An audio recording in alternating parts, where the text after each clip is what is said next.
نحمده ونصلي على رسوله الكريم اما بعد فقد قال الله تبارك وتعالى كما ورد في سورة المؤمن او في سورة الغافر اعوذ بالله من الشيطان الرجيم بسم الله الرحمن الرحيم وقال فرعون ذروني اقتل موسى وليدع ربه انی اخاف ان یبدل دینکم او ان یظہر فی الارض الفساد فقال موسیٰ انی عذت بربی وربکم من کل متکبر لا یؤمن بیوم الحساب وقال رجل مؤمن من آل فرعون یکتم ایمانہ اتقتلون رجلا ان یقول ربی اللہ وقد جاءکم بالبینات من ربکم وَإِن يَكُ كَاذِبًا فَعَلَيْهِ كَذِبُهُ وَإِن يَكُ صَادِقًا يُصِبْكُم بَعْضُ الَّذِي يَعِدُكُمْ إِنَّ اللَّهَ لَا يَهْدِي مَنْ هُوَ مُسْرِفٌ كَذَّابٌ صدق الله العظيم رب اشرح لي صدري ويسر لي أمري واحلل عقدة من لساني يفقهوا قولي اللهم ربنا ألهمنا رشدنا وأعذنا من شرور أنفسنا اللهم ارنا الحق حقا وارزقنا اتباعه وارنا الباطل باطلا وارزقنا اجتنابه آمین یا رب العالمین۔ آگے بڑھنے سے پہلے ذرا ذہن میں تازہ کر لیجئے کہ ہم اس وقت قرآن حکیم کے کس مقام پر ہیں۔ میں نے آپ کو بتایا تھا کہ یہ چار سورتیں جو ہیں قرآن مجید کی، سورہ زمر، پھر سورہ مومن اور اس کا دوسرا نام سورہ غافر بھی ہے، پھر سورہ حامیم السجدہ جس کا دوسرا نام سورہ فصلت بھی ہے، اور پھر سورۃ الشورى۔ یہ قرآن حکیم میں توحید عملی کے موضوع پر اہم ترین جامع ترین مقام ہے۔ توحید کا ایک حصہ اعتقادی ہے، نظری، فکری، علمی، اعتقادی۔ اللہ ایک ہے، اس کا کوئی ساجی نہیں، اس کا کوئی شریک نہیں، نہ اس کی صفات میں، نہ اس کی ذات میں، نہ اس کے حقوق میں، نہ اس کے اختیارات میں۔ ان باتوں کا ماننا توحید ہے، لیکن یہ ہے ماننے کی توحید، یہ توحید ہے عقیدے کی۔ ایک توحید عمل کی۔ توحید عملی یہ ہے کہ نمبر ایک، انسان ہمتاً اللہ ہی کا بندہ بنے، مطاع مطلق اللہ کو مانے، کسی اور کی اطاعت تسلیم نہ کرے جس میں اللہ کی نافرمانی آتی ہو۔ اللہ کی اطاعت کے تابع اطاعت ہو سکتی ہے، والدین کی اور اپنے بڑوں کی، اپنے حکام کی، اپنے اساتذہ کی، جن کو بھی ہو، جس کی بھی ہو، اللہ کے حکم کے تابع۔ اللہ اور اس کے رسول کے احکام کے دائرے کے اندر اطاعت ہے، کوئی حرج نہیں، لیکن یہ کہ اگر اس کے دائرے سے باہر کسی کی اطاعت کو تسلیم کر لیا تو یہ شرک عملی ہے، یہ شرک فی العبادت ہے۔ تو توحید فی العبادت، یا اللہ کے لیے اپنی اطاعت کو خالص کرتے ہوئے اس کی بندگی کرنا، یہ ہے عملی توحید۔ اب اس کے دو پہلو ہوں گے، ایک ہے ہمارا انفرادی زندگی کا پہلو، ایک ہے اجتماعی۔ ہماری زندگی کا 90% تو اجتماعی نظام میں جکڑا ہوا ہے۔ قانون ہے، اس کا ایک نظام ہے، اس کا ایک قانون بنانے کا ایک نظام ہے، پھر اس قانون کے تحت عدالتیں ہیں، پولیس ہے، پھر نظام ہے جس کے تحت جو نظام معیشت چل رہا ہے، ادھر سود ہے، جوا ہے، ادھر غیر الہی قانون ہے۔ تو انسان تو جکڑا ہوا ہے غیر اللہ کی اطاعت کے اندر، یہ سب طاغوت ہے۔ تو عملاً کیا شکل کی جائے؟ عملاً شکل یہ ہوگی کہ اس وقت جس معاملے میں آپ اللہ کی اطاعت کر سکتے ہیں اس میں تو کوئی کمی نہ آنے دیں۔ سود کو براہ راست تو چھوڑ سکتے ہیں، اگر براہ راست بھی نہیں چھوڑتے تو آپ مجرم، لیکن صرف یہ کہ انڈائریکٹ سود رہ جائے، ڈائریکٹ آپ کی انوالومنٹ کسی سود میں نہ ہو۔ پردے کو آپ اختیار کر سکتے ہیں، کوئی آپ کے اوپر کوئی فرد جرم عائد نہیں کی جائے گی، کوئی مقدمہ نہیں چلے گا، مخالفت ہوگی معاشرے میں، ہوگی کچھ اور ہوگا کر سکتے ہیں۔ جس پر عمل کر سکتے ہیں اس پر تو ابھی کریں، اور جس معاملے میں ہم عمل نہیں کر پا رہے اس کا یہ کفارہ ادا کریں کہ اس نظام کو بدلنے کی جد و جہد کریں، تن من دھن اس میں لگا دیں، اس باطل نظام سے ذہناً ریکنسائل نہ کریں، اسے تسلیم نہ کریں، اس کے تحت رہیں تو انڈر پروٹیسٹ رہیں، اور یہ کہ اس سے کم استفادہ کریں اپنے لیے اور اپنے اہل و عیال کے لیے، منیمم نیسیسری، جو زندگی کے تسلسل کو برقرار رکھنے کے لیے ضروری ہے۔ پھلنے پھولنے پھیلنے کی کوشش نہ کریں نظام باطل میں، بلکہ اپنی ساری توانائیاں، اپنی ساری قوتیں، اپنی پوری جد و جہد صرف کریں اس نظام کو بدلنے میں۔ اچھا، اس بدلنے کے اب دو مرحلے آئیں گے۔ پہلا مرحلہ آئے گا کہ اس کے لیے اللہ سے دعا کریں، وَاسْتَعِینُوا بِالصَّبْرِ وَالصَّلَاةِ، جو 19ویں رکوع میں سورہ بقرہ کے آ گیا تھا کہ اب اس کام کے لیے بڑا کٹھن کام ہے، آسان کام تو انقلاب ہے۔ تو پہلا مرحلہ ہے توحید فی الدعا، اللہ کے ساتھ دعا میں توحید کی جائے، لیکن اس میں بھی اپنے لیے اس کے لیے اپنی اطاعت کو خالص کرتے ہوئے۔ دوسرا مرحلہ اس کی دعوت دی جائے، ابھی دونوں کا مادہ ایک ہی ہے، دعا اللہ سے، دعوت انسانوں کو، لوگوں کو دعوت دی جائے، بھائی تم بھی اللہ کے بندے بنو، تم بھی توحید کو اختیار کرو، تم بھی جتنی کر سکتے ہو عملاً اللہ کی بندگی وہ کرو، جو نہیں کر سکتے اس کے لیے جمع ہو کر زور لگاؤ، ہم اس نظام کو بدلیں۔ یہ دعوت پھر تیسرا مرحلہ ہو گیا۔ اور جب یہ دعوت اتنی مؤثر ہو جائے، اس سے ریسپانس مل جائے، اس کے پاس اب عددی طاقت ہو جائے، قوت ہو جائے، تو نظام کے ساتھ ٹکر لے اور اس کو بدلے۔ یہ ہے اقامت الدین، دین کو قائم کرنا۔ تو اللہ کی بندگی، اس کے لیے اطاعت کو خالص کرتے ہوئے یہ سورہ زمر کا مرکزی مضمون ہے، تو ذرا نوٹ کر لیجئے کس انداز میں یہ آیا تھا سورہ زمر میں۔ اِنَّا أَنزَلْنَا إِلَيْكَ الْكِتَابَ بِالْحَقِّ فَاعْبُدِ اللَّهَ مُخْلِصًا لَهُ الدِّينَ أَلَا لِلَّهِ الدِّينُ الْخَالِصُ۔ پھر اس کے بعد فرمایا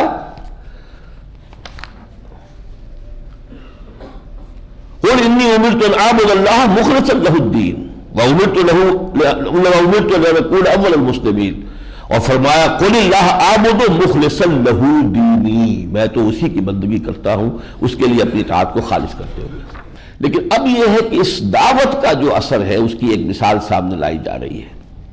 حضرت موسیٰ علیہ السلام نے دعوت دی مصر میں، بڑی شدید مخالفت ہوئی، اپنوں کی طرف سے بھی ہوئی۔ ہم پڑھ چکے ہیں کہ خود ان کی اپنی قوم میں سے بھی کچھ نوجوان ہی ان پر ایمان لائے، ورنہ وہ آل فرعون کے خوف سے بھی، اور اپنے جو چودھری تھے جو وفاداری اختیار کر چکے تھے جو فرعون کی، اس سے بھی ڈرتے تھے۔ لیکن یہ کہ دعوت پہم ہوتی رہی تو کہاں جا کر اثر انداز ہوئی ہے کہ جب ایک موقع پر فرعون نے یہ فیصلہ کرنا چاہا کہ اب موسیٰ کو میں قتل کر دوں، تو اس دعوت کا اثر یہ ہو چکا تھا کہ آل فرعون کے درباریوں میں سے ایک نہایت مؤثر شخصیت اس دعوت کو قبول کر چکی ہے۔ اس لیے کہ دعوت کی اپنی تاثیر ہوتی ہے، جہاں کہیں بھی سلیم الفطرت ہوگی، کسی بھی انسان کے اندر باقی ہوگی تو وہ دعوت اثر کرے گی، بیریئرز نہیں ہوتے دعوت کے۔ لہٰذا وہ شخص جو ہے ابھی تک اس نے اپنا ایمان چھپایا ہوا تھا، تو وہاں سے پھر جب یہ فیصلہ کرنے لگا فرعون کہ اب میں اس کو قتل کر دوں موسیٰ کو، تب وہ شخص کھڑے ہوئے، انہوں نے تقریر کی ہے، وہ ہمارا آج کا پہلا موضوع ہے۔ وَقَالَ فِرْعَوْنُ ذَرُونِي أَقْتُلْ مُوسَىٰ، فرعون نے کہا اپنے درباریوں سے مجھے اجازت دیجئے کہ میں موسیٰ کو قتل کر دوں۔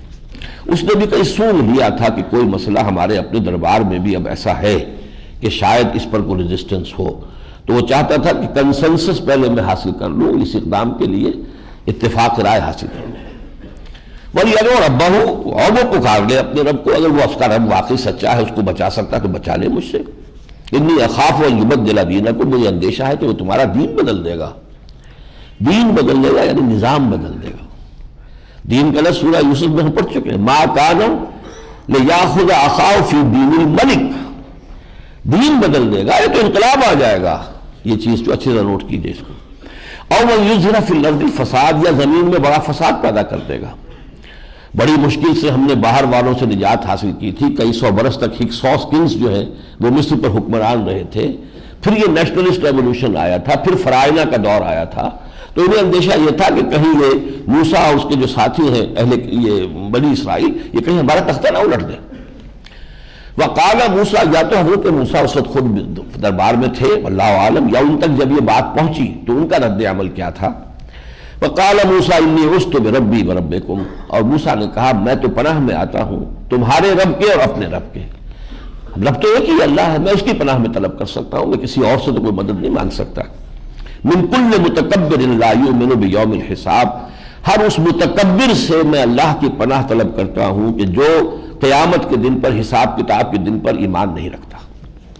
وقال رجل مؤمن من آل فرعون، اب یہ تقریر شروع ہو رہی ہے۔ کہا ایک شخص نے جو ایمان لا چکا تھا آل فرعون میں سے، یکتم ایمانہ، تاحال اس نے اپنا ایمان چھپایا ہوا تھا۔ اب میرا گمان یہ کہ حضرت موسیٰ سے چھپایا ہوا نہیں تھا، بلکہ یہ اصل میں اپنی قوم سے چھپایا ہوا تھا، اور اسی کی ایک مثال میرا گمان ہے حضرت عباس تھے رضی اللہ تعالیٰ عنہ، حضور کے چچا۔ گمان ہے، میں یقین سے نہیں کہہ سکتا، وہ ایمان لا چکے تھے لیکن یہ مکے ہی میں تھے، تو آئے تھے غزوہ بدر میں کفار کے ساتھ ہی ہو کر، پھر گرفتار ہو گئے، تو وہ پی او ڈبلیوز میں سے تھے، قیدیوں میں سے تھے، تو رات کو وہ جو جوڑ بند باندھتے ہیں قیدیوں کی، تو رسیوں میں جکڑا ہوا تھا، تو کراہ رہے تھے، حضور کو ان کی آواز سنائی دی، چچا کی آواز آپ نے پہچانی، اور پھر اس کی وجہ سے آپ مضطرب رہے، پھر آپ نے کہا سب قیدیوں کے یہ جو بند ہیں ڈھیلے کر دیے جائیں۔ تو میرا گمان یہ ہے کہ حضرت عباس جو ہے وہ انہی میں سے تھے، واللہ عالم۔ وقال رجل مؤمن من آل فرعون یکتم ایمانہ اتقتلون رجلا ان یقول ربی اللہ، کیا آپ لوگ ایک ایسے شخص کو قتل کرنا چاہتے ہیں جس کا جرم صرف یہ ہے کہ وہ کہتا ہے میرا رب اللہ ہے؟ وقد جاءکم بالبینات، اور وہ تمہارے پاس روشن نشانیاں لے کر آیا ہے، معجزے لے کر آیا ہے۔ بین ہی یہی الفاظ ہیں جو حضرت ابو بکر نے کہے تھے جب ایک مرتبہ حضور پر ڈرگا کیا تھا مسجد اس میں حرم میں، کفار جو ہے حضور کو مارنے پر تل گئے تھے، پل پڑے تھے، تو حضرت ابو بکر آئے، چھڑا رہے ہیں، اتقتلون رجلا ان یقول ربی اللہ، کیا تم ایک شخص کو قتل کرنا چاہتے ہو صرف اس جرم کی پاداش میں کہ وہ کہتا ہے میرا رب اللہ ہے؟ لوگوں نے حضور کو تو چھوڑ دیا، ان کو پکڑ کر پھر جو دھنا ہے تو بالکل یہ سمجھ کر کہ ان کا انتقال ہو گیا تب چھوڑا ہے۔ تب پھر ان کے گھر والے آ کے لے کر گئے ہیں، لیکن جیسے ہی ہوش آیا ہے تو پوچھا حضور کا کیا حال ہے؟ فرمایا وہی یہ کچھ صادق نبی، وہ تقریر کر رہے ہیں وہ صاحب ایمان، اگر یہ شخص سچا ہے موسیٰ، ان یکو کاذبا فعلیہ کذب، اگر یہ جھوٹا ہے تو اس کے جھوٹ کا وبال اسی پر آ جائے گا، تم خواب کیوں قتل کرتے ہیں اس کو؟ وہی یکو صادقا، اور اگر یہ سچا ہے یصبکم بعض الذی یعدکم، تو پھر بعض چیزیں جو یہ جس کی تمہیں خبر دے رہا ہے کہ عذاب آئے گا، پکڑ ہو سکتا ہے کہ وہ عذاب آ جائے۔ ان اللہ لا یہدی من هو مسرف کذاب، یقینا اللہ تعالیٰ ہدایت نہیں دیتا ان کو جو حد سے تجاوز کرنے والے ہیں، جھوٹے ہیں، یعنی اگر وہ جھوٹا ہے تو اللہ تعالیٰ انہیں کامیاب نہیں کرے گا۔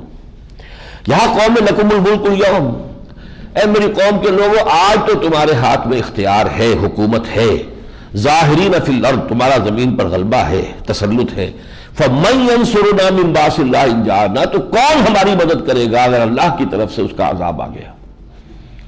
قال فرعون ما اریکم الا ما ارى، اب تقریر کا اثر ہوا درباریوں پر، کچھ سوچنے پر مجبور ہو گئے، تو فرعون کی پہلی بے بسی تو یہ نظر آ رہی ہے۔ فرعون نے کہا دیکھیے میری جو رائے ہے میں وہی آپ کے سامنے پیش کر رہا ہوں، وما اہدیکم الا سبیل الرشاد، اور میں اپنی امکانی حد تک تو جو کامیابی کا راستہ ہے وہ اس کی رہنمائی کر رہا ہوں، ورنہ مجھے اندیشہ ہے کہ یہ انقلاب یہاں آ جائے گا۔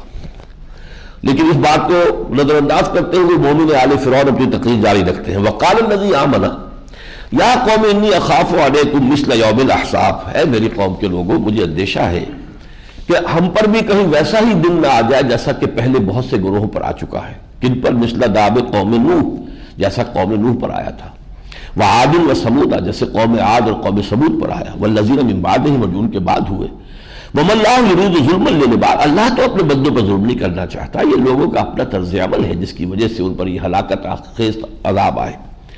وَيَا قَوْمِ إِنِّي أَخَافُ عَلَيْكُمْ يَوْمَ التَّنَادِ، اور لوگوں اس سے بھی بڑھ کر مجھے اندیشہ ہے، وہ ایک دن آنا ہے جس دن کے بڑی چیخ پکار اور ہنگامہ ہوگا، یعنی قیامت کے دن، اس دن کے عذاب کا بھی مجھے اندیشہ ہے تم پر۔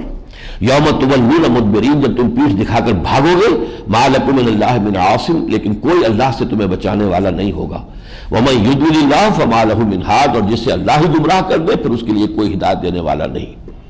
وَلَقَدْ جَاءَكُمْ یوسف من قبل، اور دیکھو تمہارے پاس یوسف آئے تھے پہلے، مصر میں اللہ کے نبی بن کر وہ اب آئے تھے، بالبینات، ان کی بھی بہت واضح تعلیمات تھی۔ فما زلتم فی شک مما جاءکم بہ، تم شک ہی کرتے رہے اس کے بارے میں کہ وہ کیا تعلیم ہے اس کی، کیا دین ہے اس کا، یعنی چاہے بہترین خدمت انہوں نے اہل مصر کی اس کا جو بھی قحط کا معاملہ تھا اس کو بہترین اسلوب سے نمٹایا، لیکن حضرت یوسف کے دین کو اختیار نہیں کیا، نہ اس بادشاہ نے کہ جس نے خواب دیکھا تھا اور جس کے خواب کی تعبیر حضرت یوسف نے بتائی تھی، نہ قوم نے۔ تم شکوک و شبہات ہی میں رہے، حتیٰ اذا ہلکا، یہاں تک کہ ان کا انتقال جب ہو گیا، قلتم لن یبعث اللہ من بعدہ رسولا، تو تم نے کہا کہ اب ان کے بعد اللہ کسی کو رسول بنا کر نہیں بھیجے گا، یعنی پھر خیال آیا کہ ہاں یوسف واقعی کوئی نبی تھے، رسول تھے، لیکن ان کی زندگی میں ان کو مان کر نہیں دیا، لیکن آگے کا دروازہ پھر بھی بند کر دیا، بس یہ آنے تھے جو آگے، اب کوئی نہیں آئے گا۔ کذالک یضل اللہ من هو مسرف مرتاب، اسی طرح اللہ گمراہ کر دیتا ہے ان کو کہ جو حد سے تجاوز کرنے والے اور شکوک و شبہات میں پڑنے والے ہیں۔ الذین یجادلون فی آیات اللہ بغیر سلطان اعطاہم، وہ لوگ کہ جو اللہ کی آیات میں جھگڑتے ہیں بغیر اس کے کہ ان کے پاس کوئی دلیل اور سند ہو جو اللہ نے عطا کی ہو۔ کبر مقتا عند اللہ وعند الذین آمنوا، اور یہ چیزیں اللہ کے لیے بھی بہت بیزار کن ہے اور اہل ایمان کے نزدیک بھی۔ کذالک یطبع اللہ علی کل قلب متکبر جبار، اسی طرح اللہ تعالیٰ مہر کر دیا کرتا ہے ہر متکبر اور جبار شخص کے دل پر۔ وقال فرعون، اب یہ دیکھیے کسیانی بلی کھمبا نوچے، فرعون نے کہا یا حامانو، اے حامان جو اس کا کنسٹرکشن کا وزیر تھا، ابن لی صرحا، میرے لیے ذرا ایک محل بناؤ بہت اونچا، لعلی ابلغ الاسباب، شاید کہ میں اسباب السماوات، آسمانوں کے راستوں تک میں پہنچوں، کچھ جھانکوں اونچا جا کر، فاطلع الی الہ موسیٰ، جھانک کر دیکھوں واقعی کوئی جو کہتا ہے موسیٰ آسمان پر میرا رب ہے، کوئی ہے یا نہیں ہے۔ وَإِنِّي لَأَظُنُّهُ كَاذِبًا، میرا گمان یہی ہے کہ یہ جھوٹ بولتا ہے۔ وَكَذَلِكَ زُيِّنَ لِفِرْعَوْنَ سُوءُ عَمَلِهِ، اسی طریقے سے فرعون کے لیے مزین کر دیا گیا تھا اس کے عمل کی برائی کو، وَصُدَّ عَنِ السَّبِيلِ، اور وہ روک دیا گیا اللہ کے راستے سے۔ وَمَا كَيْدُ فِرْعَوْنَ إِلَّا فِي تَبَابٍ، اور جو کچھ داؤ تھا اور چال تھی فرعون کی وہ سوائے تباہی کے اور کسی نتیجے پر منتج ہونے والی نہیں تھی۔ وَقَالَ الَّذِي آمَنَ، اب وہ مومن جو ہے وہ اپنی تقریر جاری رکھے ہوئے ہیں، فرعون بیچ میں انٹرپٹ کر رہا ہے، یہ بھی چاہتا ہوگا کہ ان کی تقریر کا جو اثر ہوتا ہے وہ ذرا ٹوٹے درمیان میں جو ہے اس طرح کے اشغالے چھوڑ کر، لیکن وہ اللہ کا بندہ جو ہے ان چیزوں سے بالکل بے نیاز۔ وقال الذی آمن یا قوم اتبعون یہدکم سبیل الرشاد، وہ کہہ رہے ہیں میری قوم کے لوگوں میرا اتباع کرو، میری بات مانو، میرے پیچھے چلو، میں تمہیں کامیابی کے راستے کی طرف رہنمائی کروں گا۔ یا قوم انما هذه الحیات الدنیا متاع، اے میری قوم کے لوگوں یہ دنیا کی زندگی تو بس برتنے کا سامان ہے، عارضی سی ہماری یہ جو بھی ضروریات ہیں اس کی پوری کرنے کے لیے۔ وَإِنَّ الْآخِرَةَ هِيَ دَارُ الْقَرَارِ، اور اصل میں تو آخرت ہے جو قرار کا گھر ہے، جہاں رہنا ہے، رہنے کا گھر تو وہ ہے، اس لیے کہ وہاں ہمیشہ رہنا ہے۔ یہاں تو چند دن کی بات ہے، کچھ پتہ ہی نہیں، آج ہی ختم ہو جائے زندگی۔ کس کے پاس یقین ہے کہ صبح کا سورج طلوع ہوتے دیکھیں گے؟ کوئی شخص یقین سے کہتا ہے تو اس سے بڑا احمق کوئی نہیں، لیکن یہ کہ دار القرار وہ ہے۔ من عمل سیئۃ فلا یجزی الا مثلھا، جو شخص کوئی برا کام کرے گا اسے بدلہ نہیں دیا جائے گا مگر ویسا ہی۔ ومن عمل صالحا من ذکر او انثی، اور جو کوئی بھی نیک کام کرے گا خواہ وہ مرد ہو خواہ عورت، وہو مومن، لیکن ہو مومن، فاولئک یدخلون الجنۃ یرزقون فیہا بغیر حساب، تو ان کو داخل کیا جائے گا جنت میں اور اس میں انہیں رزق دیا جائے گا بغیر حساب۔ وَيَا قَوْمِ مَا لِي أَدْعُوكُمْ إِلَى النَّجَاةِ، اور دیکھو میری قوم کے لوگوں سوچو مجھے کیا ہوا ہے، میں تمہیں نجات کا راستہ دکھا رہا ہوں، نجات کی طرف بلا رہا ہوں، ادعو، میں بلا رہا ہوں تمہیں نجات کی طرف، وَتَدْعُونَنِي إِلَى النَّارِ، اور تم جو مجھے بلا رہے ہو وہ آگ کا راستہ ہے، وہ آگ کی طرف لے جانے والا ہے۔ تَدْعُونَنِي لِأَكْفُرَ بِاللَّهِ وَأُشْرِكَ بِهِ، تم مجھے پکارتے ہو دعوت دیتے ہو اس بات کی کہ میں اللہ کے ساتھ کفر کروں، شرک کروں، ما لیس لی بہ علم، جس کے لیے میرے پاس کوئی علم نہیں، علمی دلیل نہیں، کوئی سند نہیں، کوئی سلطان نہیں۔ وَأَنَا أَدْعُوكُمْ إِلَى الْعَزِيزِ الْغَفَّارِ، اور میں تمہیں بلا رہا ہوں اس ہستی کو ماننے کی طرف، اس کی بندگی کی طرف جو زبردست ہے اور بہت بخشنے والا ہے۔ لا جرم انما تدعوننی انہ لیس لہ دعوۃ فی الدنیا ولا فی الآخرہ، اس میں ہرگز کوئی شک نہیں ہے کہ جن چیزوں کی طرف، جن معبودوں کی طرف تم مجھے بلاتے ہو ان کے لیے کوئی نہیں ہے، کہیں ان کا کوئی قول نہ دنیا میں اور نہ آخرت میں کہیں مؤثر اور مفید ہونے والا ہے۔ وَأَنَّ مَرَدَّنَا إِلَى اللَّهِ، اور یہ کہ ہمیں تو بہرحال لوٹنا ہے اللہ کی طرف۔ وَأَنَّ الْمُسْرِفِينَ هُمْ أَصْحَابُ النَّارِ، اور جو حد سے بڑھ کر تجاوز کریں گے تو وہ تو آگ والے ہیں۔ فَسَتَذْكُرُونَ مَا أَقُولُ لَكُمْ، تو ایک وقت آئے گا تم یاد کرو گے کہ میں نے تم سے کیا کہا تھا، اس لیے کہ تم نے ماننا نہیں ہے، عذاب آئے گا جو بھی شکل ہے، پھر تمہیں یاد آئے گا کہ ہاں اللہ کے ایک بندے نے ہمیں بر وقت جو ہے وارن کیا تھا اور ہم میں سے تھا۔ ٹھیک ہے موسیٰ تو اسرائیلی ہے، وہ تو بنی اسرائیل کا فرد ہے، میں تو تم میں سے ہوں، میں تو تمہیں جو دعوت دے رہا ہوں اپنے اس خلوص اور خیرخواہی کی بنا پر دے رہا ہوں۔ فَسَتَذْكُرُونَ مَا أَقُولُ لَكُمْ، اور تم یاد کرو گے کبھی کہ میں نے تم سے کیا کہا تھا۔ وَأُفَوِّضُ أَمْرِي إِلَى اللَّهِ، اب ساتھ ہی یہ بھی اندیشہ تھا نا کہ فرعون موسیٰ کو شاید بعد میں قتل کرے، مجھ پر پہلے حملہ کرے، اب اس لیے کہ سب سے بڑی بات تو یہ ہے جیسے کہ سورہ یاسین میں ہم نے دیکھا تھا رسولوں پر حملہ نہیں کیا تھا، جو شخص اس قوم کا آ کے ایمان لایا اس کو قتل کر دیا فوراً۔ تو انہوں نے اسی لیے کہا وَأُفَوِّضُ أَمْرِي إِلَى اللَّهِ، اپنا معاملہ میں اللہ کے حوالے کرتا ہوں۔ إِنَّ اللَّهَ بَصِيرٌ بِالْعِبَادِ، یقیناً اللہ تعالیٰ اپنے بندوں کے حالات کو دیکھ رہا ہے۔ فَوَقَاهُ اللَّهُ سَيِّئَاتِ مَا مَكَرُوا، تو بچا لیا اس کو اللہ نے ان کی بری چالوں سے۔ وَقَاهُ اللَّهُ میں یہ ضمیر ہے واحد کی، یہ حضرت موسیٰ کی طرف بھی ہو سکتی ہے، حضرت موسیٰ کو بھی اللہ نے بچا لیا، اور اس مومن آل فرعون کی طرف بھی ہو سکتی ہے۔ فَوَقَاهُ اللَّهُ سَيِّئَاتِ مَا مَكَرُوا وَحَاقَ بِآلِ فِرْعَوْنَ سُوءُ الْعَذَابِ، اور آل فرعون پر تو پھر وہ برا عذاب جو ہے مسلط ہو کر رہا۔ النار یعرضون علیہا غدوا وعشیا، دنیا میں تو جو غرقابی ہوئی، ہلاکت ہوئی وہ ہوئی، اب بھی وہ صبح و شام آگ پر پیش کیے جاتے ہیں۔ یہ عذاب قبر کے لیے قرآن مجید میں دوسرا مقام ہے جس کی دلیل ہے کہ قیامت سے پہلے پیش کیے جاتے ہیں، ابھی داخل نہیں ہوئے، داخل ہوں گے قیامت کے دن ہی، لیکن ایک پیشی ہو جاتی ہے، ایک بھبکا جو ہے ان کو لگا دیا جاتا ہے آگ کی اس ہوا کا۔ النار یعرضون علیہا غدوا وعشیا، آگ جس پر کہ وہ پیش کیے جاتے ہیں صبح کے وقت بھی اور شام کے وقت بھی۔ وَيَوْمَ تَقُومُ السَّاعَةُ، اور جس دن کہ وہ قیامت کھڑی ہو جائے گی، اَدْخِلُوا آلَ فِرْعَوْنَ أَشَدَّ الْعَذَابِ، تب حکم صادر ہو جائے گا بارگاہ خداوندی سے کہ داخل کر دو ان فرعونیوں کو اور فرعون کی قوم والوں کو سوء العذاب، اشد العذاب، سخت ترین عذاب میں۔ اب چند آیتیں چھوڑ رہا ہوں۔ وَقَالَ الَّذِينَ فِي النَّارِ لِخَزَنَةِ جَهَنَّمَ ادْعُوا رَبَّكُمْ، اور کہیں گے وہ لوگ جو آگ میں ڈال دیے جائیں گے، وہ کہیں گے جہنم کے جو فرشتے ہوں گے کارندے پہرے دار، ادعوا ربکم، ذرا دعا کرو اپنے رب سے، یخفف عنا یوما من العذاب، ہمارا ایک دن تو کم کر دے عذاب میں سے، کچھ تخفیف کر دے، کچھ تو ہمیں کچھ ریلیف کچھ تو دے دے ہمیں۔ قالوا اولم تک تاتیکم رسلکم بالبینات، وہ وہاں کے کارندے اور پہرے دار کہیں گے کیا آپ کے پاس رسول نہیں آئے تھے واضح تعلیمات لے کر، نشانیاں لے کر؟ قالوا بلا، ان کا آئے تو تھے، ہمیں تو خبردار تو کیا تھا۔ قالوا فدعوا، تو ان کا پکارے جاؤ، جب تم وہ جرم کر کے آئے ہو پکارے جاؤ۔ وما دعاء الکافرین الا فی ضلال، اور کافروں کی دعائیں تو سوائے بھٹکنے کے اور کچھ نہیں کر سکتی۔ وہ تیر جو ہے نشانے پہ لگ ہی نہیں سکتا، وہ تو ایمان کے ساتھ دعا نکلے تو وہ پھر تیر میں ہدف ہوتی ہے جا کے اپنے نشانے پر۔ وما دعاء الکافرین الا فی ضلال، بھٹکنے کے سوا ان دعاؤں کا کوئی اور انجام نہیں ہے۔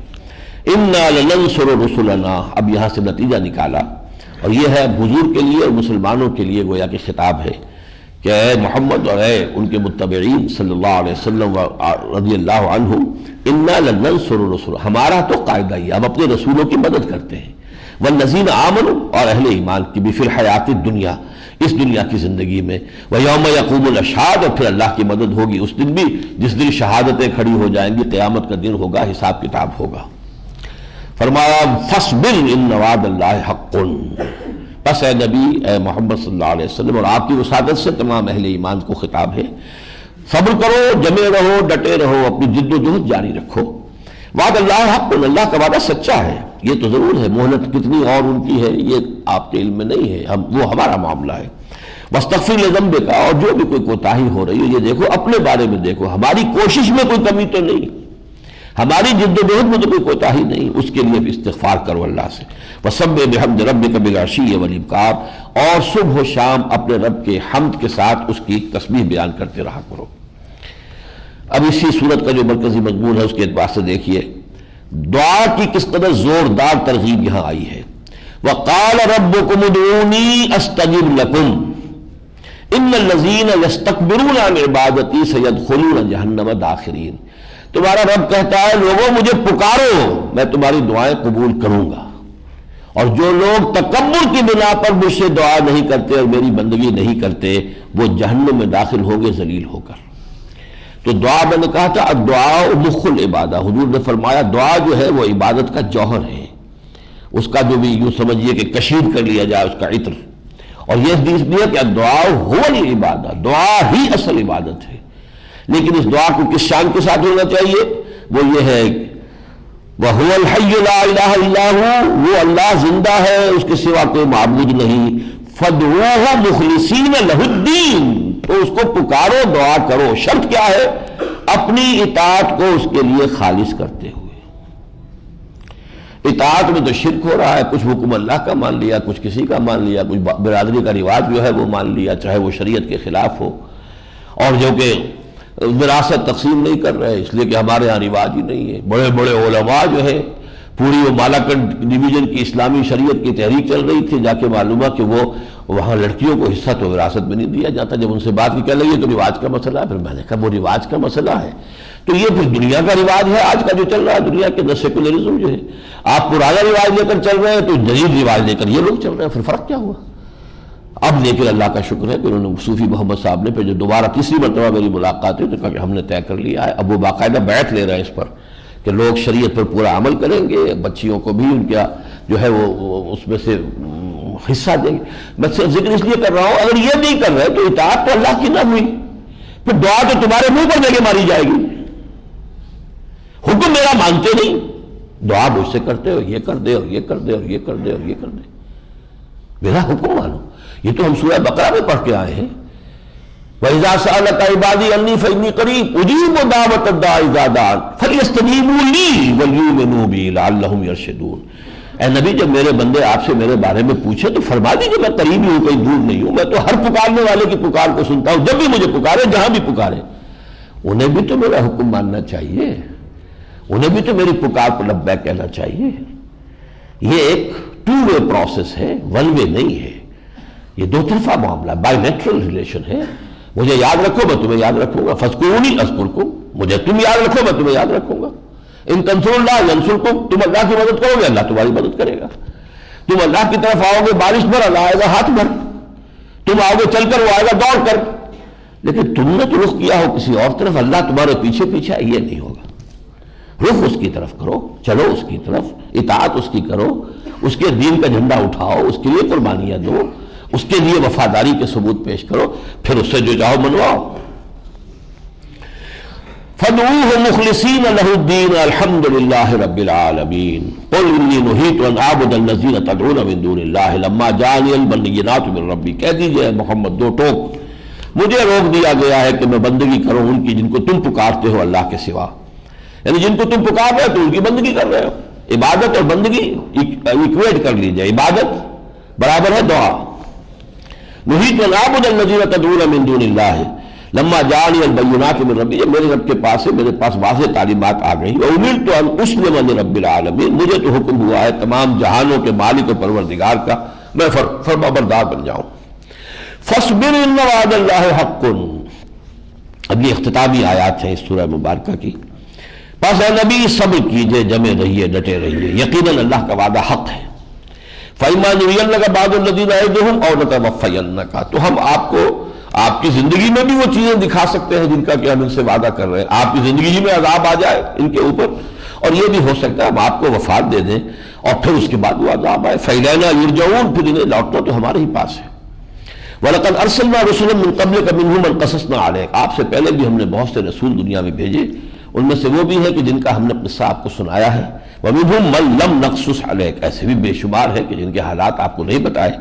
وَمَا كَانَ لِرَسُولٍ أَن يَأْتِيَ بِآيَةٍ إِلَّا بِإِذْنِ اللَّهِ, کسی رسول کے لیے یہ ممکن نہیں تھا کہ وہ کوئی معجزہ پیش کر سکتا مگر اللہ کے اذن سے. فَإِذَا جَاءَ أَمْرُ اللَّهِ قُضِيَ بِالْحَقِّ, اور پھر جب وہ آ گیا اللہ کا فیصلہ تو فیصلہ کر دیا گیا ان کے مابین حق کے ساتھ. وَخَسِرَ هُنَالِكَ الْمُبْطِلُونَ, اور جنہوں نے بھی باطل نظریات اور اعمال اختیار کیے تھے وہ تباہ و برباد ہو گئے. فَلَمَّا جَاءَتْهُمْ رُسُلُهُم بِالْبَيِّنَاتِ فَرِحُوا بِمَا عِندَهُم مِّنَ الْعِلْمِ, جب ان کے پاس ہماری واضح تعلیمات آئیں وہ اتراتے رہے اپنے ہی پاس جو علم تھا, ہمارے نظریات, ہمارا کلچر, ہمارا تصور, ہمارے فلسفے, ہماری یہ ساری کی ساری علمی ذہانت, اسی کے اوپر وہ اتراتے رہے. وَحَاقَ بِهِم مَّا كَانُوا بِهِ يَسْتَهْزِئُونَ, اور پھر دین کی باتوں کا مذاق اڑایا, ڈھکوسلے ہیں, پرانی باتیں ہیں, اساطیر الاولین ہیں, یہ خامخواہ کے ڈراوے ہیں, اس کا استہزاء کرتے رہے, لیکن بالآخر وہی آ کر ان پر مسلط ہو گیا. فَلَمَّا رَأَوْا بَأْسَنَا, جب انہوں نے ہمارے اس عذاب کو دیکھ لیا, قَالُوا آمَنَّا بِاللَّهِ وَحْدَهُ, تب کہا کہ اب ہم ایمان لاتے اللہ پر, اس کی پوری توحید کے ساتھ. آمَنَّا بِاللَّهِ وَحْدَهُ. اب قوم عاد کا بھی یہی معاملہ ہوا ہوگا, قوم ثمود کا, قوم نوح کا, کہ وہ دیکھ کر تو پھر تو ظاہر بات ہے کہ ان کا آمَنَّا بِاللَّهِ وَحْدَهُ وَكَفَرْنَا بِمَا كُنَّا بِهِ مُشْرِكِينَ, اور جو ہم شرک کرتے تھے ہم سب سے کفر کرتے ہیں, اب اس کا انکار کرتے ہیں, تائب ہوتے ہیں. فَلَمْ يَكُنْ يَنْفَعُهُمْ إِيمَانُهُمْ, تو پھر ان کے لیے یہ ایمان نافع نہیں ہوا. عذاب کے آثار شروع ہو جانے کے بعد کا ایمان معتبر نہیں, نافع نہیں. اس میں صرف جیسا کہ میں عرض کر چکا ہوں ایک استثناء ہے پوری تاریخ انبیاء اور رسل میں, حضرت یونس کی قوم کا ہے جو سورہ یونس میں ہم پڑھ چکے ہیں. فَلَمْ يَكُنْ يَنْفَعُهُمْ إِيمَانُهُمْ لَمَّا رَأَوْا بَأْسَنَا سُنَّتَ اللَّهِ الَّتِي قَدْ خَلَتْ مِنْ فِي عِبَادِهِ, اللہ کا وہ قاعدہ اور قانون ہے جو اس کے بندوں میں چلا آ رہا ہے ہمیشہ سے تمام رسولوں کے لیے. وَخَسِرَ هُنَالِكَ الْكَافِرُونَ, اور پھر اس مقام پر اس وقت وہ خسارہ اور تباہی اور بربادی ہی کافروں کا مقدر بنتا رہا ہے. اب آئی ہے سورہ حامیم السجدہ. جیسا کہ میں نے عرض کیا تھا, اللہ کی عبادت, اس کے لیے اطاعت خالص کرتے ہوئے, یہ مرکزی مضمون سورہ زمر کا. اللہ کو پکارنا, دعا کرنا, اس کے لیے اپنی عبادت کو اپنی اطاعت کو خالص کرتے ہوئے. یہ سورہ زمر. البتہ دعوت کا رنگ بھی اس میں آ گیا، جس کی ایک بہت بڑی مثال دے دی کہ حضرت موسیٰ کی دعوت سے کس طرح آل فرعون کے ایک بڑے دربار، بڑی شخصیت جو ہے دربار کی، وہ متاثر ہوئی اور اللہ نے اس کو ذریعہ بنا دیا. حضرت موسیٰ کے خلاف کوئی اقدام جو ہے فرعون نہیں کر سکا. اب یہ جو سورۃ حامیم سجدہ ہے یہ پوری کی پوری دعوت ہی کی بنیاد پر ہے. ظاہر بات ہے کہ مضمون اس طرح سے نہیں ہوتا کہ کوئی چیپٹر ہے یا لکھا ہوا یہ دعوت کا چیپٹر ہے اور پھر ساری جو چیپٹر ہے وہ دعوت ہی پر ہو، لیکن مرکزی مضمون جو اس کا سرا، ڈور جس میں کہ یہ مختلف آیات پروئی گئی ہیں، وہ ڈور جو ہے وہ ہے دعوت کی. اور دعوت کا چونکہ منبع، سرچشمہ، مرکز، محور قرآن ہے. یہ ہم دیکھ چکے ہیں، سورہ انعام سے دیکھتے آ رہے ہیں مکی صورتوں میں.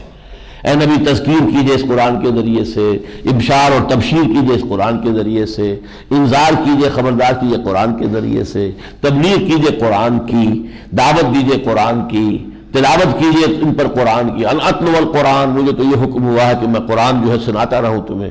ان الذی فرض علیک القرآن لرادک الی معاد، جس ہستی نے تم پر اے محمد اس قرآن کو لازم کر دیا ہے وہ ایک بڑے انجام تک آپ کو پہنچائے گی. تو یہ سارا جو ہے چونکہ مرکز و محور قرآن ہے، تو اس صورت میں آپ دیکھیں گے 6 رکوعوں میں 6 مختلف انداز سے قرآن مجید کا ذکر ہے. یہ اس اعتبار سے بہت نمایاں صورت ہے. بسم اللہ الرحمن الرحیم. حامیم تنزیل من الرحمن الرحیم. اس قرآن کا اتارا جانا ہے رحمان الرحیم ہستی کی طرف سے. اب سب سے پہلے قرآن کی تعریف ہو رہی ہے، ڈیفینیشن. کتاب فصلت آیاتہ قرآن عربی لقوم یعلمون. یہ ایک ایسی کتاب ہے جس کی آیات مفصل کی گئی ہیں، واضح کی گئی ہیں. یہ اصل میں مضمون سورہ ہود میں بھی آپ نے پڑھا ہوگا، الف لام را کتاب احکمت آیاتہ ثم فصلت من لدن حکیم خبیر. یہ ایک ایسی کتاب ہے جس کی آیات پہلے محکم کی گئی، گاڑھی کی گئی، مضبوط کی گئی، پھر ان کی تفصیل و تشریح بیان کی گئی. شروع میں جو آیات اتری ہے وہ چھوٹی چھوٹی صورتیں اتری ہیں، چھوٹی چھوٹی لیکن بہت ہی پروفاؤنڈ مضامین کے اعتبار سے خزانے اس کے اندر. پھر وہی خزانے ہیں کہ جو پھر واضح ہوئے ہیں. پھر مدنی صورتوں اور مکی صورتوں کے بھی آخری دور میں بڑی طویل صورتیں آ رہی ہیں، پھر یہ مدنی صورتیں ہیں. تو یہ کتاب کا یہ اسلوب ہے کہ پہلے کتاب احکمت آیاتہ ثم فصلت من لدن حکیم خبیر. تو یہاں اسی سے شروع ہو رہا ہے کتاب فصلت آیاتہ قرآن عربی لقوم یعلمون. اور اسے بنا دیا گیا ہے پڑھنے کی ایک شے عربی زبان میں ان لوگوں کے لیے کہ جو علم حاصل کرنا چاہیں. بشیرا و نذیرا. یہ قرآن ہی بشیر ہے، یہ قرآن ہی نذیر ہے. بشارت دیتا ہے اہل ایمان کو، اہل تقویٰ کو، اہل صلاح کو، اور خبردار کرتا ہے جو بھی غلط راستہ، ٹیڑھا راستہ اختیار کرے. فَأَعْرَضَ أَكْثَرُهُمْ فَهُمْ لَا يَسْمَعُونَ. ان کی اکثریت اعراض کر رہی ہے اور وہ سنتے ہی نہیں ہیں. وَقَالُوا، وہ دھڑنے سے کہتے تھے، قُلُوبُنَا فِي أَكِنَّةٍ مِّمَّا تَدْعُونَنَا إِلَيْهِ، اے محمد ہمارے دل جو ہے ان کے اوپر پردے لگے ہوئے ہیں، ہم پورے محفوظ ہیں، آپ کی کوئی بات ان پہ اثر انداز نہیں ہو سکتی.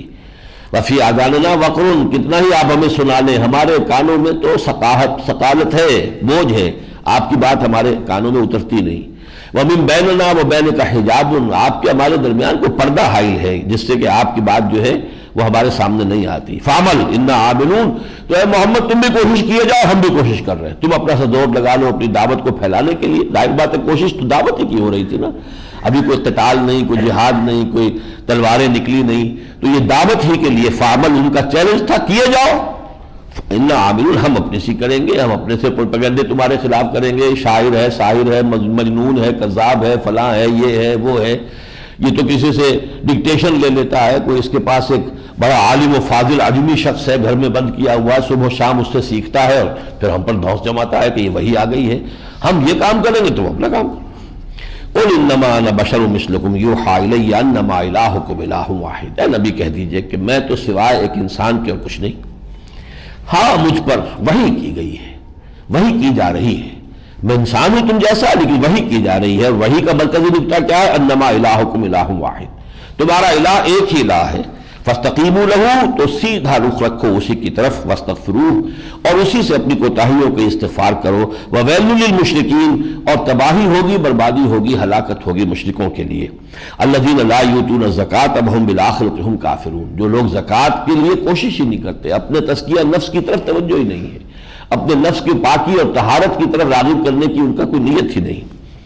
جو لوگ زکوٰۃ کا اہتمام نہیں کرتے. اب یہاں زکوٰۃ سے مراد یہ وہ جو ایتاء زکوٰۃ جس کو کہ ایک خاص خیرات ہے اسی پر نہ محمول کریں، بلکہ یہ پوری زندگی کے اندر اپنی پاکیزگی. وَهُمْ بِالْآخِرَةِ هُمْ كَافِرُونَ، آخرت کے وہ منکر ہیں، آخرت کو تسلیم نہیں کرتے. إِنَّ الَّذِينَ آمَنُوا وَعَمِلُوا الصَّالِحَاتِ لَهُمْ أَجْرٌ غَيْرُ مَمْنُونٍ، یقیناً جو لوگ ایمان لائے جنہوں نے نیک عمل کیے ان کے لیے پھر اجر ہے، اور اجر بھی ایسا جس کا سلسلہ کبھی منقطع ہوگا ہی نہیں، دائمی اور ہمیشہ ہمیش. دوسرے رکوع میں ایک اہم مسئلہ آیا ہے، میں صرف اس کی طرف اشارہ کر کے گزروں گا. 6 دن میں جو اللہ تعالیٰ نے فرمایا کہ ہم نے کائنات کو پیدا کیا ہے، تو پہلی مرتبہ اور آخری مرتبہ ایک ہی مرتبہ اس کی کچھ تھوڑی سی تفصیل بھی قرآن میں بیان ہوئی ہے، لیکن یہ تفصیل ابھی تک ہماری سمجھ سے بالاتر ہے. اس کو ہم کہیں گے کہ یہ متشابہات میں سے ہے. ہو سکتا ہے کہ جیسے جیسے ہمارا ایسٹرونومی کا علم یا جو کریشن آف یونیورس کا یہ میدان جو ہے اس میں بڑی تیزی کے ساتھ ترقی ہو رہی ہے. Theories of the creation of universe, physics کی جو سمجھیے کہ ٹاپ کے ایشوز میں سے اب یہ ہے کہ آدمی وہاں تک بگ بینگ تک تو پہنچ گیا. تو بگ بینگ کے اور اس وقت کی یونیورس کے درمیان کتنے سٹیجز ہیں ان کے لیے سمجھنے کی ضرورت ہے، اور یہ 7 آسمان جو ہے یہ اس سے کیا مراد ہے. لیکن یہاں فرمایا گیا ہے کہ پہلے اللہ تعالیٰ نے زمین کو 2 دن میں مکمل کیا، پھر مزید 2 دنوں میں وقدر فیہا اقواتہا فی 4 ایام، پھر اس میں جو روزی یعنی نرشمنٹ کا سامان ہے وہ 4 دنوں میں مکمل کیا. یعنی زمین میں استعداد ہو حیات کو سپورٹ کرنے کی، کہ اس کے اندر جو بھی حیات کا سلسلہ اس میں چاہے وہ نباتاتی حیات ہو چاہے حیواناتی حیات ہو، اس حیات کو سسٹین کرنے کے لیے جو چیزیں ضروری ہیں وہ اس میں فراہم ہو جائیں. اب یہ کتنا پروسیس لگا ہوگا کہ وہ صرف آگ ٹھنڈی ہوئی تھی، خاک بنی تھی، پھر اس میں یہ سارے منرلز وجود میں آئے، پھر وہ جو ایک تو جو ہے کیمسٹری 2 طرح کی ہوتی ہے، آرگینک سالٹس جو ہوتے ہیں وہ تو کمپاؤنڈز بہت ہی کمپلیکیٹڈ ہوتے ہیں، وقت لگا، اور آرگینک کمپاؤنڈز ہی سے در حقیقت سارا حیات کا تعلق ہے. تو یہ عمل ہوا 4 دن میں مکمل. پھر فرمایا فَقَضَاهُنَّ 7 سَمَاوَاتٍ فِي يَوْمَيْنِ، اور پھر آسمان کی طرف توجہ فرمائی اور اسے 7 آسمانوں میں تقسیم کر دیا 2 دنوں میں. تو اب یہ جو ترتیب ہے اس کے حساب سے محسوس ہوتا ہے کہ میرا جو میں تعبیر کر سکتا ہوں واللہ عالم کہ یہ جو حصہ یونیورس کا ہے جس میں ہم آباد ہیں، جو سولر سسٹم ہے، اور اس کا جس گیلیکسی کے اندر یہ سولر سسٹم ہے، اس میں پہلے جو ہے زمین کو مرکزی چیز بنا کر اور اس کے اندر استعداد حیات کو پیدا کرنا، یہ 4 دنوں کے اندر یہ مرحلہ مکمل ہوا ہے. اور پھر جو فضا ہے اور اس کے اوپر خلا ہے، پھر ان کو کچھ 7 محکم طبقات میں تقسیم کیا گیا، جن میں سب سے پہلا تو ہمیں معلوم ہے کہ جو ہمارا ایٹماسفیئر ہے جس میں کہ ہوا ہے اور گیسز ہیں، پھر اس پر ایک اوزون لیئر ہے کہ جو کہ اس کی لیے بڑی پروٹیکٹیو ہے اس ہمارے اس پلینٹ کے لیے. تو ہو سکتا ہے کہ ادھر اشارہ ہو، واللہ عالم بالصواب. ابھی یہ چیزیں جیسا کہ میں نے عرض کیا جو ذہن میں بات آئی ہے وہ رکھ دی ہے آپ کے سامنے، لیکن یہ کہ یہ سب متشابہات میں سے ابھی ہے. اس کے بعد فرمایا فَإِنْ عَرَضُوا فَقُلْ أَنذَرْتُكُمْ صَاعِقَةً مِثْلَ صَاعِقَةِ عَادٍ وَثَمُودَ. بڑی تیزی کے ساتھ پھر تذکرہ ہے کہ ہم نے تمہیں خبردار کر دیا ہے اس قسم کی کڑک کے عذاب سے جیسا کہ عاد پر آیا، سمود پر آیا، پھر عاد کا ذکر ہے، سمود کا ذکر ہے. اب اس کے بعد ہم چل رہے ہیں وَيَوْمَ يَحْشَرُ أَعْدَاءُ اللَّهِ إِلَى النَّارِ فَهُمْ يُوزَعُونَ. یہ تیسرا رکوع ہے. جس دن کے جمع کیے جائیں گے اللہ کے دشمن آگ کی طرف، چلو ادھر، فَهُمْ يُوزَعُونَ، ان کی جماعتیں بنائی جائیں گی. سب برابر تو نہیں ہوتے، نہ ہر صاحب ایمان جتنے ہیں وہ سب برابر ہیں آپس میں، ان کے درجات ہیں، صدیقین ہیں، شہداء ہیں، صالحین ہیں، سابقون الاولون ہیں، متبعین بإحسان ہیں، بے شمار درجات ہیں. اسی طرح کفار کے اندر بھی تو کوئی ایک درجہ تو نہیں ہے، بے شمار درجات ہیں. حتی اذا ما جاؤہا، جب وہ پہنچ جائیں گے جہنم میں، شہد علیہم سمعہم وابصارہم وجلودہم، تو اب ان کے خلاف گواہی دیں گی ان کے کان، ان کی آنکھیں اور ان کی کھالیں، بما کانوا یعملون، جو کچھ یہ کرتے رہے تھے. وقالوا لجلودہم، وہ کہیں گے اپنی کھالوں سے، لما شہدتم علینا، تم ہمارے خلاف کیوں گواہی دے رہی ہو، میرے اپنے جسم کی کھال تھی تم. قالوا انطقنا اللہ الذی انطق کل شیء، وہ کہیں گی کہ آج ہمیں بھی اللہ نے نطق عطا کر دیا، گویائی عطا کر دی، اس اللہ نے جس نے ہر شے کو نطق اور گویائی عطا کی ہے. وہ خلقکم اول مرہ، اسی نے تم کو پہلی مرتبہ پیدا کیا تھا. پہلی مرتبہ کب پیدا کیا تھا؟ جب ہم نہیں تھے تمہارے ساتھ، تم صرف ارواح کی شکل میں تھے، جسم تھے ہی نہیں. اب جسم تو تمہیں بعد میں دیا گیا ہے، تو یہ گویا کہ تمہارا غیر ہے، تمہارا عین نہیں ہے. تمہارا عین تو تمہارا وہ روحانی وجود ہے جو پہلی مرتبہ پیدا کیا گیا تھا. یہ تو ایک اضافی شے ہے تم پر جو دی گئی ہے، ہمیں تمہارے حوالے کیا گیا، ہم خود امانت تھے اللہ کی تمہارے پاس. ہاتھ جو ہے اللہ کی امانت ہے کہ اس سے کوئی کام ایسا نہ کیا جائے جو اللہ کو پسند نہیں. ہاں اس کی پرستی کے مطابق استعمال کرو اس کو. پاؤں لے کر نہ جائے ایسے راستے پر جس پر چلنا اللہ کو پسند نہیں. یہ امانت ہے ہمارے پاس. وَخَلَقَكُمْ أَوَّلَ مَرَّةٍ وَإِلَيْهِ تُرْجَعُونَ. اسی کی طرف تم لوٹا دیے جاؤ گے. وَمَا كُنْتُمْ تَسْتَتِرُونَ أَن يَشْهَدَ عَلَيْكُمْ سَمْعُكُمْ وَلَا أَبْصَارُكُمْ. تمہیں اس کا اندیشہ ہی نہیں تھا, تم پردہ ہی نہیں کرتے تھے ہم سے. یہ تمہیں کیا پتا تھا کہ ہم سے گواہی لی جائے گی تمہارے خلاف؟ تو ہم سے تو پردہ نہیں کر سکتے تھے. دروازے بند کر لیے, کھڑکیاں بند کر دی, پردے لگا دیے, جو چاہا کیا, لیکن تمہیں یہ اندیشہ نہیں تھا کہ ہم گواہی دیں گے تمہارے خلاف. علیکم سمعکم ولا ابصارکم, تو تمہاری سماعت اور تمہارے نگاہیں, تمہاری آنکھیں, ولا جلودکم, اور تمہاری کھالیں تمہارے خلاف جو ہے وہ گواہی دیں گی. ولکن ظننتم ان اللہ لا یعلم کثیرا مما تعملون. بلکہ تمہیں تو یہ گمان بھی تھا کہ اللہ کو اکثر چیزیں تو معلوم ہی نہیں ہیں جو ہم کر رہے ہیں. یہ اور باقاعدہ فلسفہ بھی ہے مشائین کا جو ہے, جو ارسطو کے پیروکار فلسفی ہیں, وہ کہتے ہیں کہ اللہ تعالیٰ صرف کلیات کا عالم ہے, جزیات کا عالم نہیں ہے. اس کو یہ فرصت ہے بیٹھا دیکھا ہے کہ اس وقت وہ کیا کر رہا ہے, یہ کیا کر رہا ہے, یہ نہیں, وہ اپنے مگن ہے اپنے. تو یہ ہے ایک تصور کہ تم یہ سمجھتے تھے کہ اکثر چیزیں تو اللہ کے علم میں نہیں. ذالکم ظنکم الذی ظننتم بربکم, یہ تمہارا وہ گمان تھا جو تم نے اپنے رب کے بارے میں کیا. ارداکم, اس گمان نے تمہیں برباد کیا. اگر تمہیں یقین ہوتا کہ اللہ ہے اور مجھے دیکھ رہا ہے, اس یقین میں کمی نہ آتی تو تم یہ حرکتیں نہ کرتے. فاصبحتم من الخاسرین, تو تم ہو گئے خسارہ پانے والوں میں. فَإِن يَصْبِرُوا فَالنَّارُ مَثْوًى لَهُمْ, اب اگر یہ صبر کرے تو آگ ہی ان کا ٹھکانہ ہے. وَإِن يَسْتَعْتِبُوا فَمَا هُمْ مِنَ الْمُعْتَبِينَ, اگر یہ چاہے کہ انہیں کوئی موقع دے دیا جائے کہ یہ کوئی معافی مانگ لے, کوئی لیو آف اپیل دے دی جائے, تو یہ بھی اب نہیں ہوگا. موقع بات ختم ہو چکی ہے. وَقَيَّضْنَا لَهُمْ قُرَنَاءَ فَزَيَّنُوا لَهُم مَّا بَيْنَ أَيْدِيهِمْ وَمَا خَلْفَهُمْ, اور ہم نے ان کے لیے ایسے قرین مقرر کر دیے. ہر انسان کے ساتھ ایک شیطان اللہ نے لگا رکھا ہے کہ جو ہمارے سامنے ان کے لیے جو بھی برے اعمال ہوتے مزین کر کے دکھا, یہ کام بہت اچھا کیا تم نے, یہ تو بڑی ثقافت کا بڑا شاہکار لطاف تھا جو تم نے پیش کر دیا. اسی کے اندر وہ جو ہے انہیں مگن رکھتے ہیں. قرآن فزینوا لهم ما بین ایدیہم وما خلفہم وحق علیہم القول فی امم قد خلت من قبلہم من الجن والانس, اور پھر وہ مستحق ہو گئے اس فیصلے کے جو پہلے ہی سے ہو چکا تھا اور جنات اور انسانوں کے بارے میں, انہم کانوا خاسرین, کہ یقیناً وہ خسارہ پانے والوں میں سے ہیں. اب دیکھیے اس میں قرآن مجید کا ذکر آ رہا ہے کہ ایک طرف حضور کو قرآن دیا گیا جو بشیر اور نذیر ہے, اور اسی کے ذریعے سے آپ کو دعوت دینی ہے. لیکن مخالفین کیا کہہ رہے ہیں؟ وَقَالَ الَّذِينَ كَفَرُوا لَا تَسْمَعُوا لِهَذَا الْقُرْآنِ وَأَلْغَوْا فِيهِ لَعَلَّكُمْ تَغْلِبُونَ, اور یہ کافر کہتے ہیں کہ لوگوں مت سنا کرو اس قرآن کو, بلکہ جب محمد تمہیں قرآن سنانے کھڑے ہو تو تم لغو حرکتیں کرو. الغوا فیہ, ان کی جو ہے جس طریقے سے کہ ہوٹنگ ہوتی ہے اور فقرے چست کیے جاتے ہیں تاکہ لوگ متوجہ ہی نہ ہو اور ان کی بات نہ سنیں, اور اسی میں کامیابی ہے. وَلَعَلَّكُمْ تَغْلِبُونَ, تبھی تم غالب آؤ گے, ورنہ یہ قرآن یہ تو دلوں کے اوپر اثر کر جاتا ہے. یہ تو فوراً جو ہے اندر جا کر چوب جہاں در رفت جہاں دیگر شبد, جہاں تو دیگر سن جہاں دیگر شبد, یہ دل کے اندر اتر گیا تو پھر کون سی چیز روکے گی؟ ان کے اندر انقلاب آ جائے گا. لہذا وَقَالَ الَّذِينَ كَفَرُوا لَا تَسْمَعُوا لِهَذَا الْقُرْآنِ وَأَلْغَوْا فِيهِ لَعَلَّكُمْ تَغْلِبُونَ. میں ایسے ہی برسبیل تذکرہ کہہ رہا ہوں کہ ایک وقت میں اس ملک میں 15 مہینے الہدا کا جو پروگرام چلا تھا تو باطل نے اندازہ کر لیا تھا کہ یہ قرآن کا ڈائریکٹ میسج جا رہا ہے. ہم واز کہتے رہے یہ قرآن کے حوالے سے, نعتیں پڑھتے رہے ٹی وی پر ریڈیو پر, کوئی فرق نہیں پڑتا, اس سے کوئی میسج نہیں جا رہا. اس کے لیے پروگرام ہے, چلتے رہیں, کوئی ادھر کی, کوئی شمال کی, کوئی جنوب کی, کوئی مغرب کی باتیں کرتے رہیں, کوئی حرج نہیں. لیکن یہ کہ کوئی ٹارگیٹڈ کوئی میسج انقلابی جو ہے وہ اگر جائے گا تو ظاہر بات ہے کہ نظام میں کھلبلی مچ جائے گی.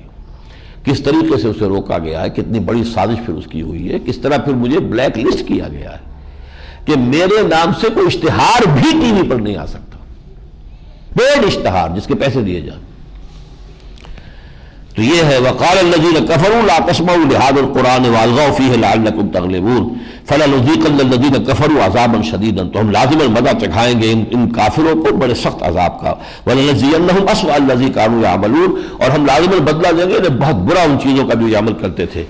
ذَلِكَ جَزَاءُ أَعْدَاءِ اللَّهِ النَّارِ, یہ ہیں وہ لوگ کہ جن کا اللہ کے دشمن, کہ جن کا بدلہ آگ ہے. لَهُمْ فِيهَا دَارُ الْخُلْدِ, یہ اس میں رہیں گے ہمیشہ ہمیش. جزاء بما كانوا بآياتنا يجحدون, اور یہ بدلہ ہوگا اس کا کہ وہ ہماری آیات کا انکار کرتے رہے. وقال الذین کفروا ربنا ارنا الذین اضلانا من الجن والانس، اور کہیں گے اس وقت جہنم میں، پکاریں گے وہ لوگ جنہوں نے کفر کیا تھا، پروردگار ذرا ہمارے سامنے ان کو لے آ، دکھا دے ہمیں ان لوگوں کو جنہوں نے ہمیں گمراہ کیا۔ ہم تو قرآن سننا چاہتے تھے، یہ ابو جہل روکتا رہا ہمیں، ہم تو جانب بڑھنا چاہتے تھے، یہ اس نے ہمیں روکا، جنہوں نے ہمیں گمراہ کیا، من الجن والانس نجعلہما تحت اقدام، تاکہ ہم انہیں اپنے قدموں تلے رو دیں، لیکونا من الاسفلین، تاکہ وہ سب سے نچلے والوں میں ہو جائیں۔ انہوں نے ہمیں برباد کیا۔ اس کے برعکس اب ایک نقشہ کھینچ کیا جا رہا ہے، یہ اس صورت کا یوں سمجھیے کہ لب لباب ہے، ایک نقشہ کردار اللہ کے نیک بندوں کا کیا ہے جو پسندیدہ ہیں۔ ان الذین قالوا ربنا اللہ ثم استقاموا اللہم ربنا اجعلنا منہم، اللہ ہمیں بھی شامل کرے۔ یقیناً جنہوں نے کہا ہمارا رب اللہ ہے، پھر اس پر جم گئے۔ یہ استقامت میں کہا کرتا ہوں قیامت مضمر ہے، پھر عقیدے میں بھی جمے، عمل میں بھی جمے، جو اللہ کا حکم ہے پورا کریں، جو روک دیا رک جائے، تب ہے استقامت۔ جنہوں نے کہا ہمارا رب اللہ ہے، پھر جم گئے، تتنزل علیہم الملائکہ، ان پر فرشتوں کا نزول ہوتا ہے، اللہ تخافوا ولا تحزنوا، اب کوئی خوف تمہارے لیے نہیں، کوئی حزن نہیں، وابشروا بالجنۃ التی کنتم توعدون، بشارت حاصل کرو اس جنت کی جس کا تم سے وعدہ کیا گیا تھا۔ نحن اولیاؤکم، ہم تمہارے ساتھی ہیں، پشت پناہ ہیں، فی الحیات الدنیا، اس دنیا کی زندگی میں بھی، وفی الآخرہ، آخرت میں بھی، وَلَكُمْ فِيهَا مَا تَشْتَهِي أَنفُسُكُمْ، اور اس آخرت میں تمہارے لیے ہر وہ شے فراہم کر دی گئی ہے جس کی تمہارے جیوں میں اشتہا ہوگی، تمنا ہوگی۔ آخر ہمارے نفوس کو اللہ نے بنایا ہے، اس میں کیا تقاضے ہیں اس سے معلوم ہے، بھرپور سامان فراہم کر دیا گیا۔ ایک زمانہ تھا جب کہ مجھے کچھ کوفت ہوتی تھی کہ یہ کیا، یہ حوروں کی بات ہو رہی ہے اور شراب کی بات ہو رہی ہے، یہ تو بڑے گھٹیا ذہن کے لوگ ہوتے ہیں، اونچے لوگ جو ہوتے ہیں ان کے لیے تو کچھ اور چیزیں ہوتی ہیں۔ بعد میں مجھ پر یہ حقیقت کھلی کہ واقعتاً منطقی بات یہی ہے کہ بندہ مومن نے اس زندگی میں رہتے ہوئے صرف اللہ کے حکم کو پیش نظر رکھ کر اگر لذتوں سے اپنے آپ کو روکا ہے، اس کا بھرپور ثمر یہی ہے کہ ان تمام جو انسٹنکٹس ہیں ان کی بھرپور تسکین کا سامان پہلے مرحلے پر کر دیا جائے، یہ ان کا جگہ ہے، یہ ان کا بدلہ ہے، اور یہ بزل ہے، یہ ہے کہ جو پہلے مرحلے ہی میں کر دیا جائے گا۔ اور جو اصل ہے نعمتیں وہ ہم پڑھ چکے ہیں، فلا تعلم نفس ما اخفی لهم من قرۃ اعین، کوئی انسان کوئی جان نہیں جانی ہے کہ ان کے لیے کیا کچھ اللہ نے آنکھوں کی ٹھنڈک فراہم کی ہوئی ہے۔ اور میں نے حدیث سنائی تھی، ما لا عین رات ولا اذن سمعت وما خطر علی قلب بشر، جنت کی وہ جو نعمت ہے وہ ہے جو نہ کسی نے دیکھی، نہ کسی کان نے سنی، نہ کسی انسان کے دل پر ان کا کبھی خیال تک وارد ہوا، وہ وہی بات ہے جو ٹھیک ہے۔ لیکن وہاں یہ ہے کہ نفس کی ساری جو بھی ہو سکتی ہیں مرغوبات، اس کی تسکین کا پورا سامان ہے۔ وَلَكُمْ فِيهَا مَا تَدَّعُونَ، اور پھر جو تم مانگو گے وہ دے دیں گے۔ اب یہ مانگنا ہوگا پرسنل ٹیسٹ پر، کہ شخص کی ذہنی سطح کیا ہے، وہ کیا مانگ رہا ہے۔ ایک بچہ کیا مانگے گا اس سے اگر آپ پوچھیں گے بھی، ڈاکٹر یقین صاحب نے مجھے بتایا تھا، ایک دفعہ وہ جا رہے تھے امریکہ، چھوٹی بچی چھوٹی سی تھی، اس سے پوچھا بیٹے تمہارے لیے کیا لے کر آؤں، ان کو میرے لیے پینسل لے کے آئے۔ اب ظاہر بات ہے اس کا ذہن اتنا ہی تھا، تو وہ امریکہ سے پینسل منگوا رہی، اس سے آگے کا اس کا کوئی ذہن ہے ہی نہیں۔ تو کچھ لوگ ایسے بھی ہوں گے جو کہیں گے کہ اللہ ہمیں کچھ نہیں چاہیے، صرف تیرا دیدار چاہیے، وہ بھی ہوتے ہیں۔ اور وہ ہے آخری مرحلہ اہل جنت کے لیے جو ہے، جب مدارج بلند تر ہوتے چلے جائیں گے تو آخری تو مرحلہ جو ہے دیدار خداوندی ہے۔ تو جو بھی مانگیں گے وہ بھی حاضر کر دیا جائے گا، نزلا من غفور الرحیم، اور یہ ہوگا نزل ہوگا، ابتدائی مہمان نوازی ہوگی۔ وہ ضیافت اور نزل کا فرق میں نے بار بار واضح کیا۔ اب آیا اصل مسئلہ، ومن احسن قولا ممن دعا الی اللہ وعمل صالحا وقال اننی من المسلمین، اس شخص سے بہتر بات کس کی ہوگی جو اللہ کی طرف بلائے۔ یہ دعوت الی اللہ جو ہے یہ مرکزی مضمون ہے اس صورت کا، جس کا ذریعہ، جس کا میڈیم قرآن ہے، لیکن اس کی شرط اول کیا ہے؟ نیک عمل خود بھی کر رہا ہو، لوگوں کو جو ہے نیکی کی تلقین کرے۔ اتامرون الناس بالبر وتنسون انفسکم، وہ اس دعوت کو بھی ذلیل کر دے گا، اس کو بھی بدنام کر دے گا، اونچی سی اونچی بات بھی جو ہے بدنام ہو جائے گی اگر اپنا کردار گھٹیا ہے۔ وعمل صالحا، یہ شرط ہے۔ وقال اننی من المسلمین، اور وہ کہے میں بھی مسلمانوں میں سے ہوں، میں کوئی اپنا بڑا مدعی نہیں ہوں کہ میں کوئی فرشتہ ہوں، میں بھی انسان ہوں اور عام مسلمانوں میں سے ہوں۔ ولا تستوی الحسنۃ ولا السیئۃ، اور نیکی اور بدی برابر نہیں ہو سکتی۔ ادفع باللتی احسن، اس دعوت کے مرحلے میں یہ ضروری ہوتا ہے کہ لوگ گالیاں دیں تو تم دعائیں دو۔ مکے میں تھا کہ نہیں؟ لوگ پتھراؤ کریں اور فرشتہ آ جائے کہ آپ حکم دیں تو ابھی ان سب کو جو ہے پیس کر رکھ دیا جائے۔ یہ میدان طائف میں ہوا ہے جہاں حضور پر پتھراؤ ہوا ہے، پھر فرشتہ آ گیا ہے، کہ میں ملک الجبال ہوں، ان پہاڑوں کے اوپر معمور میں ہوں، اللہ نے مجھے بھیجا ہے، اگر آپ فرمائیں تو ابھی ان پہاڑوں کو ٹکرا دوں آپس میں جن کے مابین یہ شہر جو ہے طائف کا ہے اور یہ پس کر رہے ہیں۔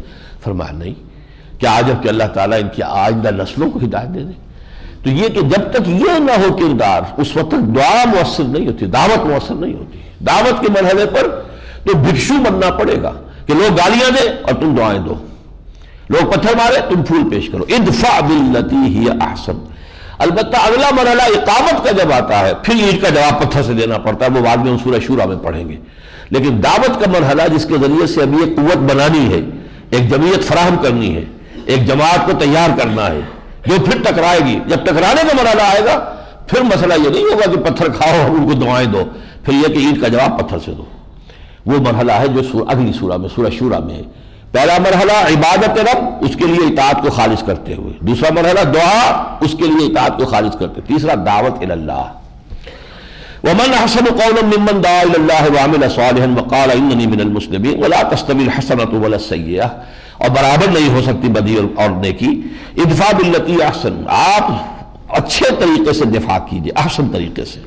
فَإِذَا الَّذِي بَيْنَكَ وَبَيْنَهُ عَدَاوَةٌ كَأَنَّهُ وَلِيٌّ حَمِيمٌ، اس کا نتیجہ یہ نکلے گا کہ جس کے اور آپ کے مابین آج دشمنی ہے وہی آپ کا جو ہے انتہائی گرم جوش دوست بن جائے گا۔ جیسے خود حضرت آپ کو معلوم ہے خالد بن ولید جن کے ہاتھوں چوٹ پہنچی غزوہ احد میں، اور وہی پھر ان کے سیف اللہ بن گئے، سیف من سیوف اللہ۔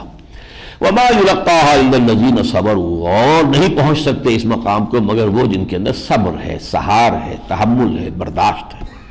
گالی کھا کر دعا دینا آسان نہیں ہے، بڑے تحمل کی ضرورت ہے، اور جب تک کہ اللہ کے ساتھ ایک ربط جو ہے محکم نہ ہو اور اپنے مشن کی دھن سوار نہ ہو جائے تو تب تک آدمی یہ نہیں کر سکتا۔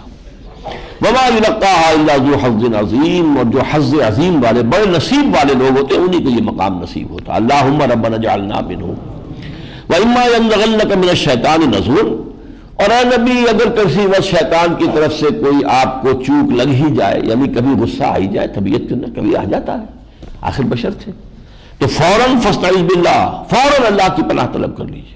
انہ هو السمیع العلیم، یہ آیت جو کہ تم آ چکی ہے سورہ اعراف میں، بس ہوا نہیں ہے، انہ سمیع علیم ہے وہاں پر، یہاں انہ هو السمیع، یقیناً وہی ہے اکیلا جو سب کچھ سنتا ہے اور سب کچھ جانتا ہے۔